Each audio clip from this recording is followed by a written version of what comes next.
Mes amis, la vidéo qui va suivre fait partie d'une chaîne YouTube qui a parlé de l'article 13.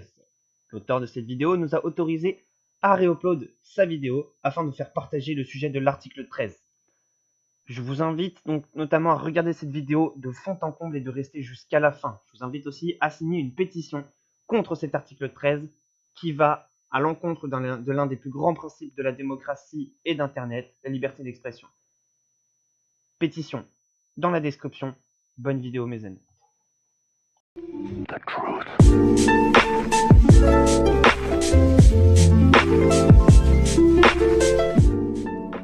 Yo les potos, c'est Zen, j'espère que vous allez bien. Au cours du temps, YouTube a connu plusieurs coups durs. Démonétisation massive, le Content ID et l'algorithme toujours plus efficace mais ravageur puisque trop de performance tue la performance, bref. La plupart du temps, ça ne venait pas de YouTube directement, mais plutôt des lois, parce que les lois s'appliquent aussi sur Internet. YouTube est présent partout dans le monde, il est donc très compliqué d'adapter le site aux différentes lois de différents pays, mais a toujours fait au mieux pour avoir toujours au moins un pied dans la légalité. C'est en fait l'objectif du Content ID qu'on appelle plus familièrement le bot, et qui s'apprête à devenir complètement obsolète en Europe. Aujourd'hui, il permet d'identifier tous les contenus copyrightés présents sur la plateforme et de détecter les vidéos qui justement utilisent ces données sans en avoir le droit. Ça peut être des musiques, des films, des trailers, des extraits d'émissions TV, des gameplays de jeux vidéo ou même tout simplement des vidéos de youtubeurs. Le bot détecte donc ce type de contenu, qu'il soit tourné sous forme de parodie, de critique ou même qu'il soit mis en ligne tel quel, et envoie une notification au propriétaire des droits, lequel a le choix entre ignorer la correspondance, rediriger la monétisation à son avantage ou tout simplement faire supprimer la vidéo tout en strikant la chaîne concernée. Et c'est d'ailleurs devenu d'autant plus facile récemment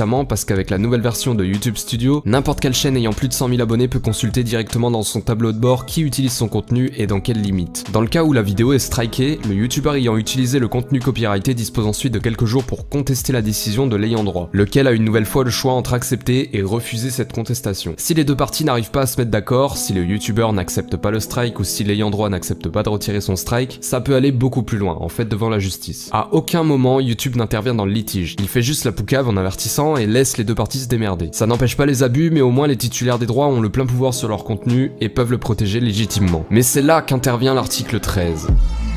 L'article 13, il concerne pas que YouTube et les youtubeurs. En fait, il s'applique sur l'entièreté d'internet dans l'Union Européenne. Il est en pourparlers depuis maintenant plus de 2 ans, et une première version de cette loi a été votée en juillet, pour être remaniée en septembre et pour que la version finale soit définitivement votée en janvier prochain par les députés européens. Elle a pour but à la base de protéger les créateurs, de faire respecter au pied et à la lettre les droits d'auteur. C'est-à-dire qu'elle a pour but de forcer les gens à utiliser leur propre contenu pour pousser à la création. En soi, c'est une bonne chose, mais c'est une mesure extrême. Extrême puisque l'article 13 veut que toute plateforme sur internet soit tenue à 100% responsable de ce qui sera posté par ses utilisateurs, et ce sans préavis. Ça concerne par exemple les gifs, les mèmes, les images postées sur Facebook, Twitter ou Instagram, les photos de profil des utilisateurs, les citations, extraits ou photos utilisées sur Wikipédia et bien d'autres choses. Cette loi veut que les plateformes aient le plein contrôle sur tout ça, et vous vous doutez bien, c'est absolument impossible pour la plateforme YouTube, parce que sur YouTube on upload plus de 400 heures de vidéos chaque minute. YouTube n'a ni la technologie ni les ressources humaines pour contrôler 9600 heures de vidéos par jour. Ils ont donc posté sur leur compte Twitter 6 vérités ignorées sur l'article 13. Je vous les résume. L'article nuit involontairement aux créateurs, parce qu'il oblige les plateformes comme YouTube à bloquer littéralement la plupart des mises en ligne. Ils disent aussi qu'ils reversent déjà près de 800 millions d'euros chaque année aux ayants droit de l'Union Européenne. Si l'article passe, cette somme serait démultipliée et obligerait donc YouTube à fermer sa plateforme en Europe. En soi, YouTube n'est pas contre cette loi, mais veut qu'elle soit revisitée pour que la responsabilité des droits d'auteur soit celle des ayants droit. Dans ce cas, rien ne changerait pour YouTube puisqu'il applique déjà cette règle grâce au Content ID. En clair, si l'article n'est pas remanié, les conséquences seraient désastreuses. Pour nous français, on nous annonce que plus de 4 millions de chaînes seront bloquées. Presque plus aucun youtubeur ne pourrait se plier à cette règle et des milliards de vidéos, anciennes comme nouvelles, seraient supprimées. En clair, en France, il ne resterait que Vevo et les chaînes TV qui sont déjà protégées par leurs propres droits d'auteur. Et aussi les chaînes qui produisent des trailers, enfin bref. En clair, il ne restera que les grandes entreprises et YouTube ne deviendra plus qu'un outil commercial pour promouvoir des produits et des services. Nous, Européens, on n'aura plus accès au contenu mis en ligne en dehors de l'Europe.